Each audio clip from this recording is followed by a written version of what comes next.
Hello everyone! Today we will discuss how electricity can be carried to the consumers via electric power systems. So what is a power system? And what are the main parts and functionalities of a power system? Let's have a look at the representation of a traditional power system. A traditional power system consists of three main systems: the generation, the transmission, and the distribution system. We call it traditional because the generation of electricity is centralized, meaning that only a few large power plants are involved. The generation system comprises the power plants that supply power to the system, also called generation stations or generation units. Some examples of traditional power plants are thermal, hydro, and nuclear power plants. The transmission system is made of transmission lines that transport the power from the generation system to the distribution system. Typical voltages for the transmission system range from 10 kilovolts to 1100 kilovolts. The distribution system is the network that feeds power to the load. The load represents the power consumption of the system. It contains households, hospitals, commercial buildings, and small to medium-sized industries, among others. Typical voltage levels for the distribution system go from 120 volts to 10 kilovolts. The voltage levels of the transmission system are higher than those of the distribution system. You might wonder, how does the voltage level change from one system to the other? In power systems, this is done mainly by means of transformers. A transformer uses electromagnetic induction to transfer electrical energy between two or more circuits. A typical transformer consists of two windings. Depending on the ratio between the primary and the secondary winding, the voltage will be increased or decreased.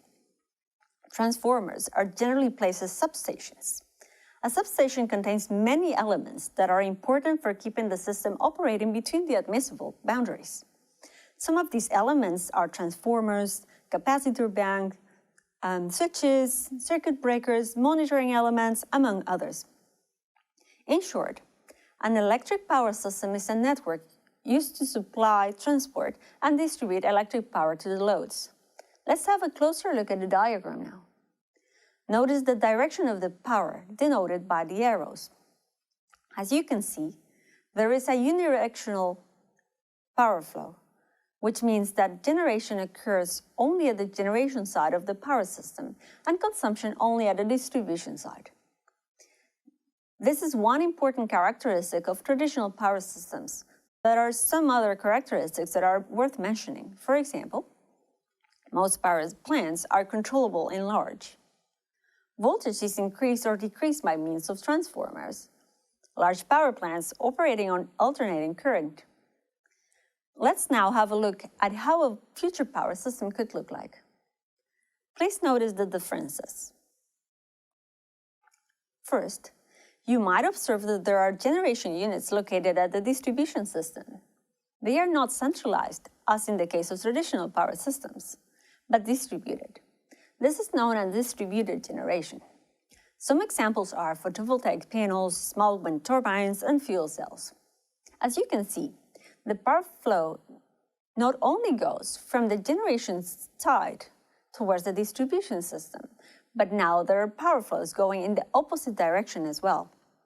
This occurs as a result of distributed generation, particularly in the case when more power is generated than consumed. You might have also noticed the presence of large consumers, such as electric vehicles, and also the presence of intelligent nodes, or in other words, nodes in which smart grid concepts will be enabled. You've probably heard the concept smart grid before. This term has been used for many applications. In this course, we use the definition of the European Technology Platform of Smart Grids, which says, a smart grid is an electricity network that can intelligently integrate the actions of all users connected to it in order to efficiently deliver sustainable, economic, and secure electricity supplies.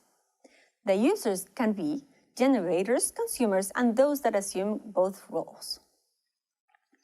The word intelligently means that the power system employs monitoring, control, and communication, and also self-healing technologies to enable a power balance between generation and consumption. Let's summarize some of the main characteristics that power systems will likely have in the coming future.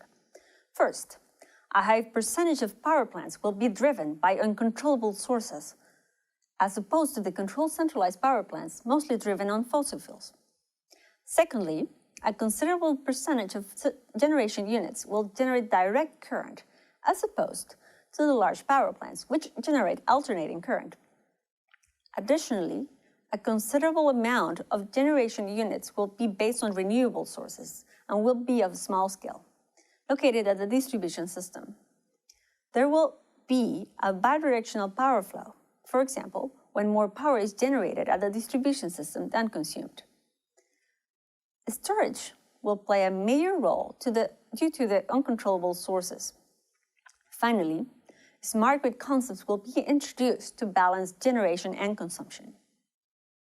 In this lecture, we discussed the main parts of a traditional power system, and we got an impression of how the power system of the future could look like. Could you think of the advantages and disadvantages of the power system of the future?